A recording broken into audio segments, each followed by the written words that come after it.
Tonight, I want to take you deeper into something you may have heard of: self-attention. Maybe you've seen the word in a paper, or a model diagram, or a tweet. But tonight, I want to let it breathe. I want to walk with it, slowly, like following the path of moonlight across a calm sea. This is not a lesson, not a lecture. It's a slow unfolding. An idea that changed the world, told softly enough to fall asleep to. So settle in, find stillness, and let's sleep on this. Attention isn't new. It's something you do without thinking. A flicker, a shift, a moment of noticing. When you hear your name whispered in a crowd, you attend.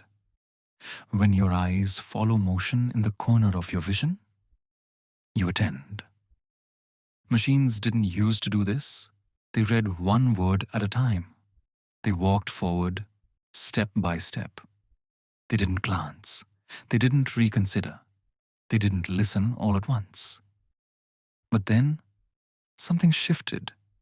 Someone asked, what if we let every word pay attention to every other word, all at once, softly? What would that mean? Let's begin with a story about how that idea began to unfold. In 2017, a group of researchers wrote a paper called "Attention is All You Need." They proposed a new architecture, not one that marched through sentences linearly, but one that allowed ideas to bloom by comparing all parts of a sentence to all the others. This wasn't the first time someone tried to add attention to a model, but it was the first time attention became everything.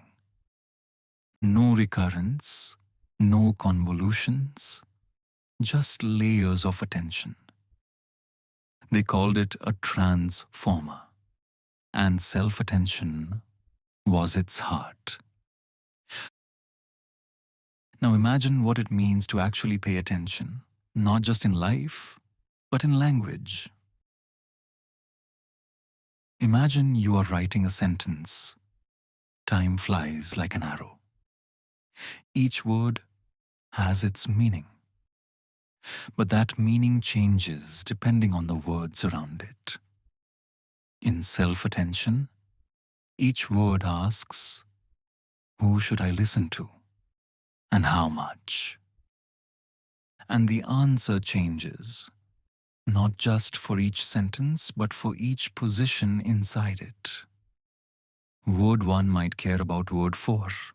Word 4 might ignore word 2. Word 3 might gather insight from all the rest. And every time, a new pattern forms. A map of relevance, a web of attention. Let's drift into the gentle structure beneath that idea. This is where it becomes elegant.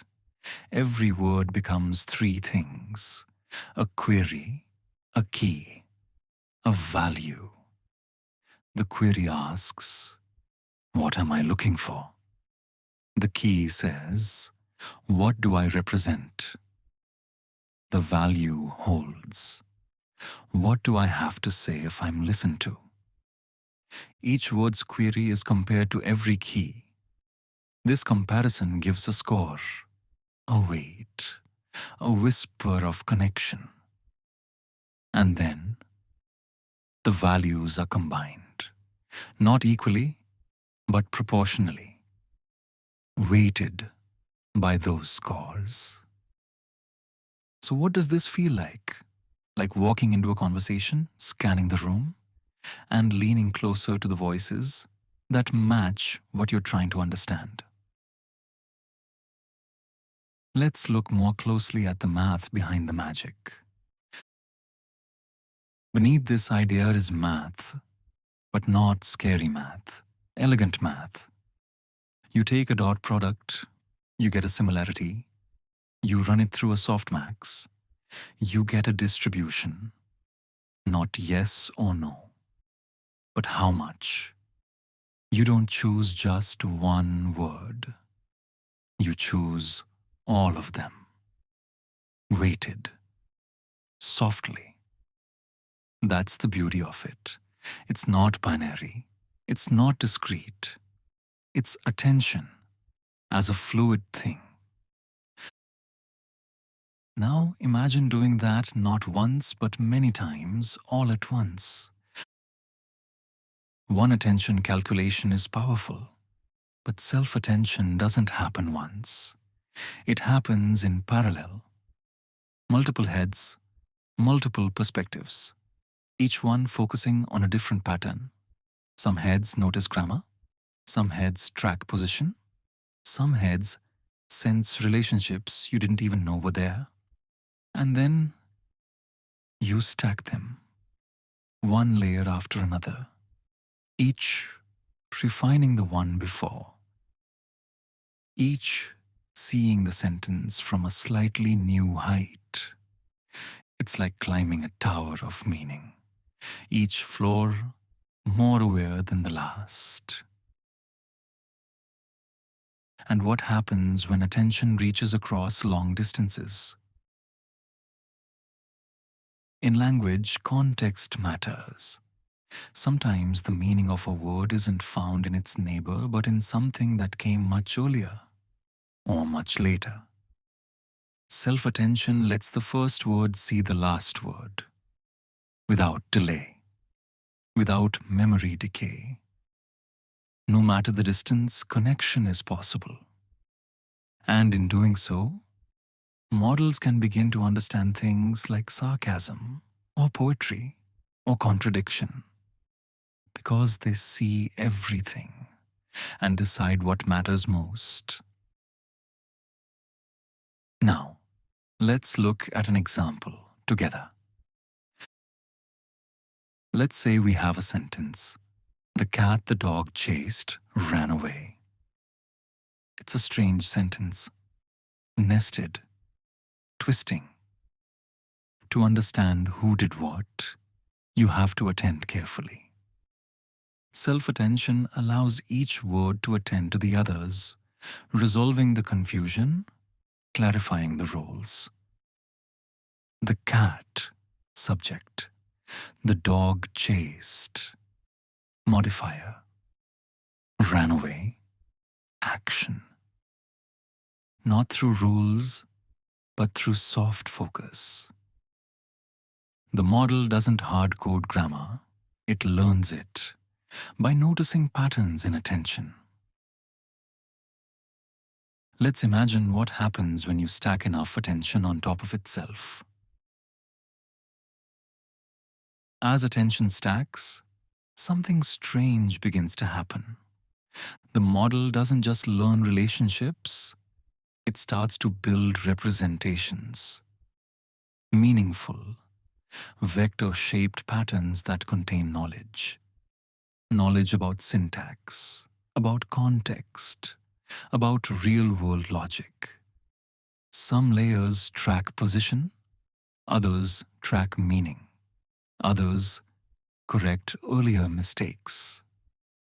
And the output? A final representation rich enough to translate, summarize, complete. So why did this change everything?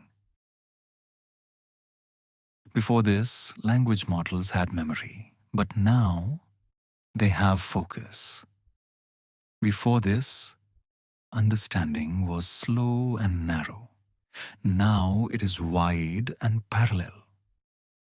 Self-attention didn't just change performance, it changed architecture.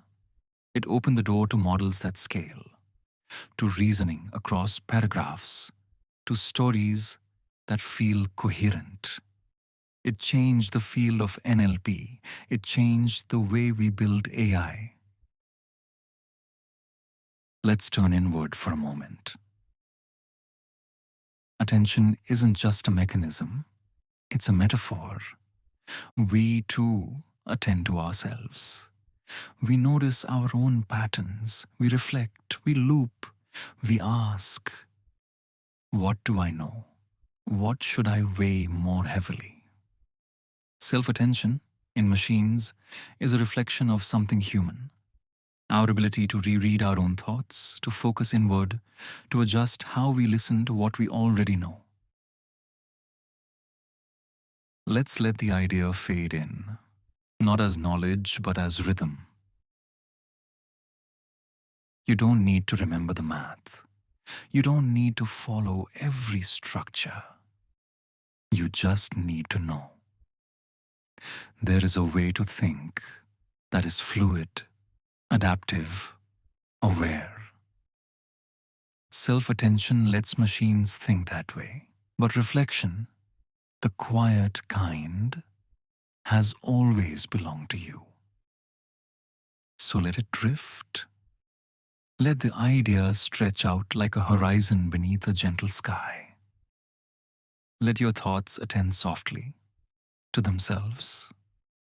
Sleep well, sleep wisely, sleep on this.